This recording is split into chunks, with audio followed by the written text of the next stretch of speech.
So let's get some important spoken words. इसमें पहला है spot on, SPOTNON, spot on. Spot on का मतलब होता है एकदम सही, बिल्कुल सटीक. इस तरह का वर्ड हम इस वर्ड को कैसे इस्तेमाल करते हैं while speaking कि तुम्हारा जवाब बिल्कुल सही है या एकदम सटीक है. Your answer is spot on. या तुम बिल्कुल सही हो, तुम बिल्कुल सटीक हो, जो तुम बोल रहे हो तुम बिल्कुल सही हो, एकदम सटीक हो. You are spot on. जैसे किसी ने भविष्यवाणी की और बारिश हो गई. किसी ने भविष्यवाणी की क्या 1 घंटे के बाद बारिश होगी और बारिश हो गई, तो your prediction was spot on. Your prediction is spot on. किसी ने कुछ गेस किया और सही हो गया, तो हम कह सकते हैं, 2 तरीके से बोल सकते हैं, your guess is spot on या तो your guess was spot on. Next one is like a pro. Like a pro, like LIKE APRO. ये प्रो जो वर्ड है ये शॉर्ट फॉर्म है प्रोफेशनल का, यहां पर इस्तेमाल करते हैं. ये बहुत सारे मेट्रो सिटीज में इस तरह के वर्ड इस्तेमाल होते हैं कि कोई बंदा अगर किसी को मैंने बोलने के लिए कहा है, अब वो प्रोफेशनल की तरह नहीं बोल रहा है, मतलब कैजुअल इंग्लिश बोल रहा है या कैजुअल हिंदी बोल रहा है, तो मैं कहूंगा come on dude speak like a pro. किसी को मैंने कुछ लिखने दिया और उसकी राइटिंग जो है वो एक पेशेवर तरीके से नहीं है, जिगजैग लग रही है, तो मैं उसको कहूंगा right like a pro, speak like a pro. यदि प्रोफेशनल की तरह बोलो, राइट लाइक अ प्रो यानी एक पेशेवर लेखक की तरह लिखो, राइट लाइक अ प्रो. या फिर teach like a pro.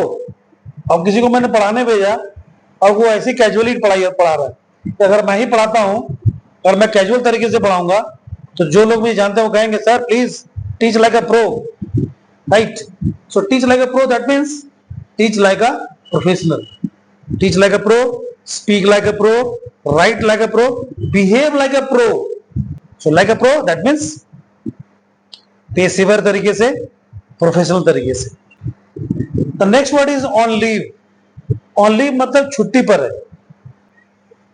Example, today my teacher is on leave that's why I am not going to tuition.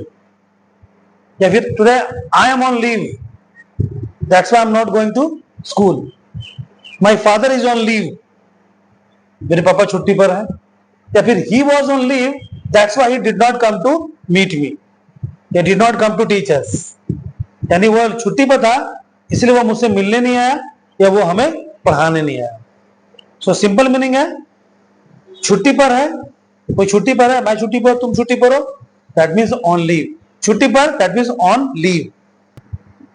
सोचना भी मत, एक वर्ड है सोचना भी मत. अब उसको यूज कैसे करेंगे सेंटेंस में? मुझे गाली देने की सोचना भी मत. मुझे गाली देने की सोचना भी मत. That means don't even think of abusing me. वहां जाने की सोचना भी मत. Don't even think of going there. मुझसे बहस करने की सोचना भी मत. Don't even think of arguing with me. मुझसे लड़ने की सोचना भी मत. Don't even think of fighting with मी.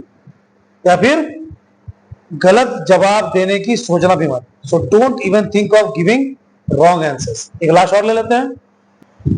लड़कियों को छेड़ने की सोचना भी मत. तो don't even think of molesting girls या फिर teasing girls. I hope you must have understood these spoken words or you must have enjoyed as well, right? And my answers, my examples are I think spot on. So bring these all spoken English words in speaking.